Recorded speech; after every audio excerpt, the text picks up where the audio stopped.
Hi guys, আজকে ভিডিওটা একটু ডিফারেন্ট হতে চলেছে। একটা পার্সোনাল রিভিউ তোমাদের সাথে আমি শেয়ার করতে চাই এই ভিডিওর মাধ্যমে।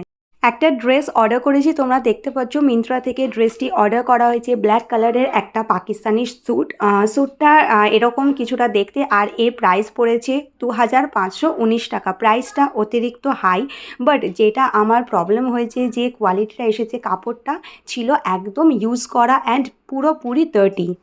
মানে কেউ কাপড়টাকে পরেছে আর সেটাকে ওয়াশ না করে সেটাকে রিটার্ন করেছে। দাঁড়াও, তোমাদেরকে আমি পুরো ভালোভাবে ব্যাপারটা দেখাচ্ছি। এখানে দেখতে পাচ্ছ যে পাজামা রয়েছে, পাজামাটাকে স্টিচ করা হয়েছে, আই মিন লিটারেলি এটাকে স্টিচ করেছে, করে তার সাইজে সে বানিয়েছে। মানে যে নিয়েছিল এর আগে, সে জিনিসটাকে ঠিক সে ভালোভাবে ঠিক না করে জিনিসটাকে রিটার্ন করে দিয়েছে। আর এখানে এসেছে তার দুপাট্টারও অবস্থা আমি তোমাদেরকে দেখাচ্ছি। এখানে তোমরা দেখতে পাচ্ছ পুরোপুরি জিনিসটা নোংরা।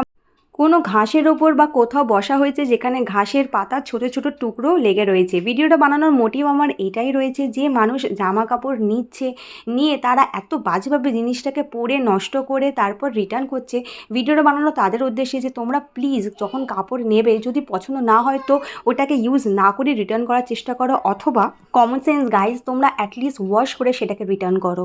আর ডেলিভারি পার্টনারদের এটা বলবো, তোমরা কাপড় নেওয়ার আগে ট্যাগ ছাড়া প্লিজ অ্যাটলিস্ট কাপড়টাকেও চেক করো।